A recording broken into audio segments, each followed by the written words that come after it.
ದೇಶದಾದ್ಯಂತ ಸಂಚಾರ ಮಾಡಿದ್ದಾರಂತೆ. ಅಲ್ಲಲ್ಲಿ ಪ್ರವಚನ ಮಾಡುವಂಥದ್ದು, ಗ್ರಂಥ ರಚನೆ ಮಾಡುವಂಥದ್ದು ನಮ್ಮವರು ಕೆಲವರೆಲ್ಲ ನೋಡಿದರು. ವಾದದ ಪುಂಡರೀಕಪುರಿ ಇತ್ಯಾದಿಗಳೆಲ್ಲ ವಾದದಲ್ಲಿ ಸೋಲಿಸಲಿಕ್ಕೆಲ್ಲ ಆಗಲಿಲ್ಲ. ಇನ್ನು ಕೆಲವರು ವಿಚಾರ ಮಾಡಿದರು, ಒಂದಷ್ಟು ಜನ ಪಡೆ ತೆಗೆದುಕೊಂಡು ಹೋಗಿ ಹೊಡೆದಾಡಿ ಅವರನ್ನು ಸೋಲಿಸೋಣ ಅಂತ ಹೇಳಿದ್ರೆ ಸಾಧ್ಯವೇ ಇಲ್ಲ. ಒಂದು ಪೆಟ್ಟಿಗೂ ನಮ್ಮವ್ರು ಸಿಗ್ಲಿಕ್ಕಿಲ್ಲ ಅಂತಹ ದೇಹದಾರ್ಢ್ಯ. ಅವರು ಬಿಡಿ, ಅವ್ರ ಶಿಷ್ಯರ ಹತ್ರ ಬೆಟ್ಟ ಸಾಧ್ಯವಿಲ್ಲ. ಹುಲಿಯನ್ನು ಓಡಿಸಿದವರು ಅವರ ಶಿಷ್ಯರಿಗೆ ಅಂತ ಹೇಳ್ತೀರಿ ನೀವು. ಹಾಗಾಗಿ ಅದೆಲ್ಲ ಆಗ್ಲಿಕ್ಕಿಲ್ಲ, ಹೋಗ್ಲಿಕ್ಕಿಲ್ಲ. ಆದರೆ ಇಷ್ಟೆಲ್ಲ ಆಲೋಚನೆ ಮಾಡುವಾಗ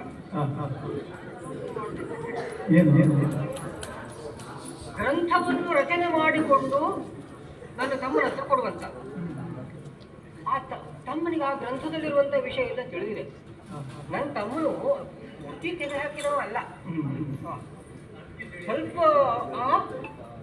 ಸ್ವಲ್ಪ ವಿಚಾರ ಮಾಡ್ತಾರೆ. ಹಾಗಾಗಿ ಆ ಗ್ರಂಥದಲ್ಲಿ ಏನಾದರೂ ಒಂದು ವಿಷಯ ಇರ್ಬೋದ, ಏನು ಇಲ್ಲದೆ ಈ ರೀತಿ ಆಗಲಿಕ್ಕೆ ಸಾಧ್ಯವಿಲ್ಲ. ಹಾಗಾಗಿ ಮತ್ತೊಂದು ವಿಷಯ, ನಮ್ಮ ಊರಿನ ಬ್ರಾಹ್ಮಣರೆಲ್ಲ ವಿದ್ವಾಂಸರೆಲ್ಲ ಬಂದು, ಪಂಡಿತಾಚಾರ್ಯರೇ, ನೀವು ಬಿಟ್ಟು ನಮಗೆ ಬೇರೆ ಗತಿಯೇ ಇಲ್ಲ, ಎಲ್ಲರನ್ನೂ ವಾದದಲ್ಲಿ ಸೋಲಿಸ್ತಾ ಬರ್ತಾ ಇದ್ದಾರೆ, ನೀವು ನಮ್ಮ ಸಿದ್ಧಾಂತದ ಒಂದು ಸೇನಾ ನಾಯಕ ಇದ್ದ ಹಾಗೆ, ಹಾಗಾಗಿ ನೀವೇ ಅವರನ್ನು ವಾದದಲ್ಲಿ ಸೋಲಿಸಬೇಕು ಅಂತ ಹೇಳಿಕೊಂಡು ಗಾಳಿ ಹಾಕಿದ್ರು. ಯಾವತ್ತೂ ಹಾಗೆ 4 ಜನ ಸೇರಿ ಗಾಳಿ ಹಾಕಿದ್ರು ಅಂತಾದ್ರೆ ಮಂಡಕ್ಕೆ ಹಾಕ್ಲಿಕ್ಕೆ ಅಂತ ಅರ್ಥ. ಅಲ್ಲ, ಒಂದ್ ಲೆಕ್ಕದಲ್ಲಿ ಕಂಡ್ರೆ ನಾನ್ ಬಿಟ್ಟರೆ ಬೇರೆ ಗತಿಯೂ ಇಲ್ಲ, ವಿಷಯ ಹೌದು.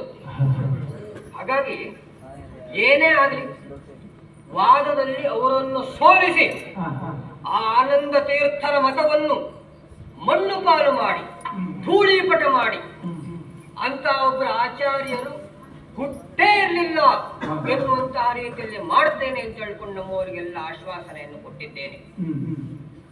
ಹಾಗಾಗಿ ಯಾವುದಾದ್ರು ಒಂದು ದಿವಸ ವಾದ ಆಗುವಂತಹದ್ದು ನಿಶ್ಚಿತ. ಆ ವಾದ ಆಗುವುದಕ್ಕಿಂತ ಮುಂಚೆ ಅವರ ಗ್ರಂಥಗಳಲ್ಲೆಲ್ಲ ಒಂದು ಏನು ಉಂಟು ಅಂತ ಹೇಳ್ಕೊಂಡು ತಿಳಿಯುವುದು ಒಳ್ಳೇದಲ್ವಾ? ಅದೊಂದು ಬಲ ನೋಡಿ. ಯಾಕಂದ್ರೆ ಅದೊಂದು ರಾಜನೀತಿ.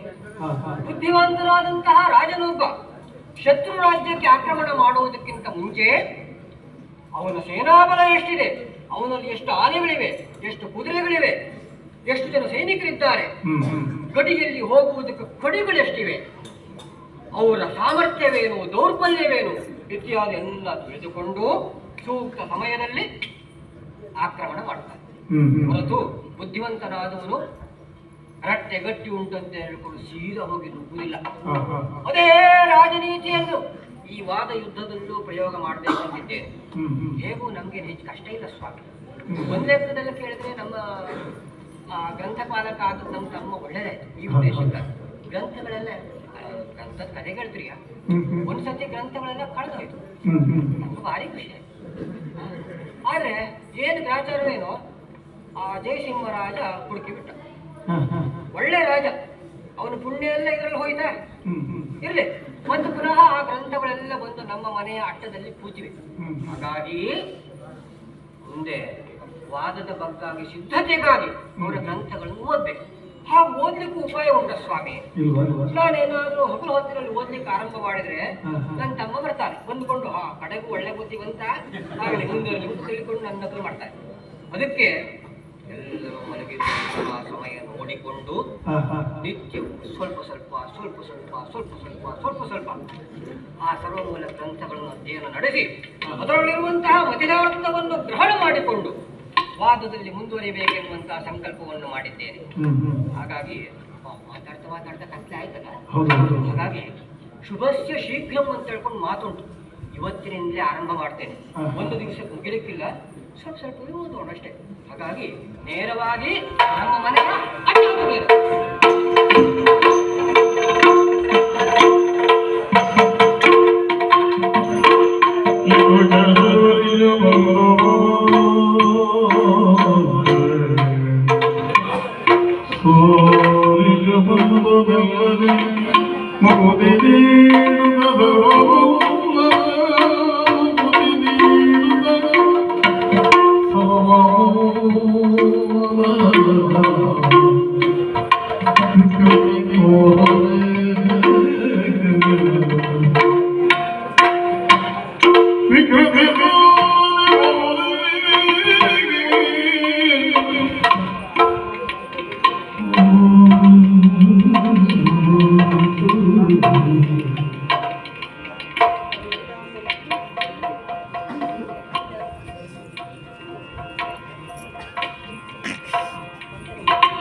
ಕೆಲವೊಂದು ರಾತ್ರಿಗಳಲ್ಲಿ ಎಲ್ಲರೂ ಮಲಗಿರುವಂತಹ ಸಮಯದಲ್ಲಿ ನಿತ್ಯವೂ ನಮ್ಮ ಮನೆಯ ಅಟ್ಟವನ್ನು ಸೇರಿ ಮಧ್ವಾಚಾರ್ಯರ ಸರ್ವಮೂಲ ಗ್ರಂಥಗಳ ಅಧ್ಯಯನವನ್ನು ನಡೆಸಿದೆ.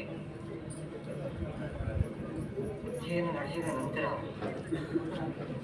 ನನಗೇನಾಗ್ತಾ ಇದೆ, ನನ್ನ ಎದೆ ಏನಾದರೂ ಹೊರತುತ್ತದೆ, ಏನೋ ಒಂದು ರೀತಿಯ ಕೋಲಾಹಲ ಉಂಟಾಗ್ತಾ ಇದೆ ಅಂತ ಎದೆಯಲ್ಲಿ ಅತ್ತ ಹುಟ್ಟಿದಂತಹ ಇಷ್ಟು ಅಧೈರ್ಯ ಯಾಕೆ ಉಂಟಾಗಿದೆ? ಏನೋ ಒಂದು ರೀತಿಯಲ್ಲಿ ಆತ್ಮವಂಚನೆಯ ಅನುಭವ ಆಗ್ತಾ ಇದೆ ಸ್ವಾಮಿ. ನಾನೇನಾದರೂ ತಪ್ಪು ದಾರಿಯಲ್ಲಿ ನಡೀತಾ ಇದ್ದೇನೋ ಅನ್ನುವಂತೆ ಭಾಸವಾಗ್ತಾ ಇದೆ. ಈ ಗ್ರಂಥಗಳನ್ನು ಖಂಡಿಸುವ ವ್ಯಕ್ತಿ 14 ಲೋಕಗಳಲ್ಲಿ ಎಲ್ಲಾದರೂ ಇದ್ದಾನೋ ಎನ್ನುವಂತಹ ಸಂಶಯ ಬರ್ತಾ ಇದೆ.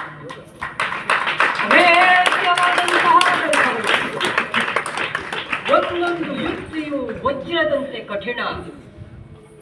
ಅವರಿಗೆ ಯಾರೋ ಹೇಳ್ತಿದ್ರು ಆಖಣಾಶ್ಮ ಸಮ ಅಂತ ಹೇಳಿಕೊಂಡು. ಈ ಗ್ರಂಥಗಳೂ ಆಖಣಾಶ್ಮ ಸಮ.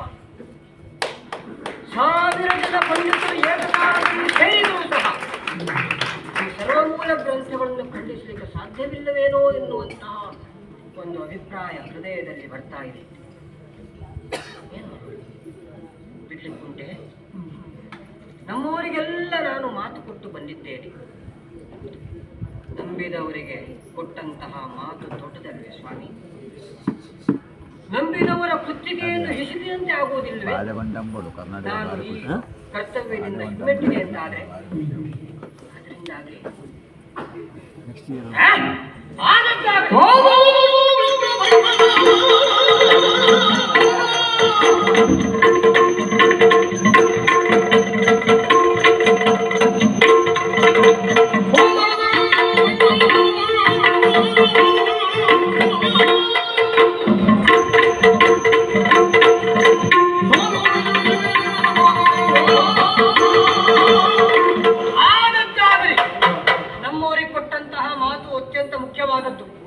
ಯುದ್ಧರಂಗಕ್ಕೆ ಹೊರಟ ನಂತರ ಶತ್ರು ಸೇನೆ ದೊಡ್ಡದುಂಟು ಅಂತ ಹೇಳಿಕೊಂಡು ಹಿಮ್ಮೆಟ್ಟಿ ಆಗ್ತದ ಸ್ವಾಮಿ? ನಾನೀಗ ಹಿಮ್ಮೆಟ್ಟಿದ್ರೆ ಹಾಗೆ ಆಗಲಿಕ್ಕಿಲ್ವೇ?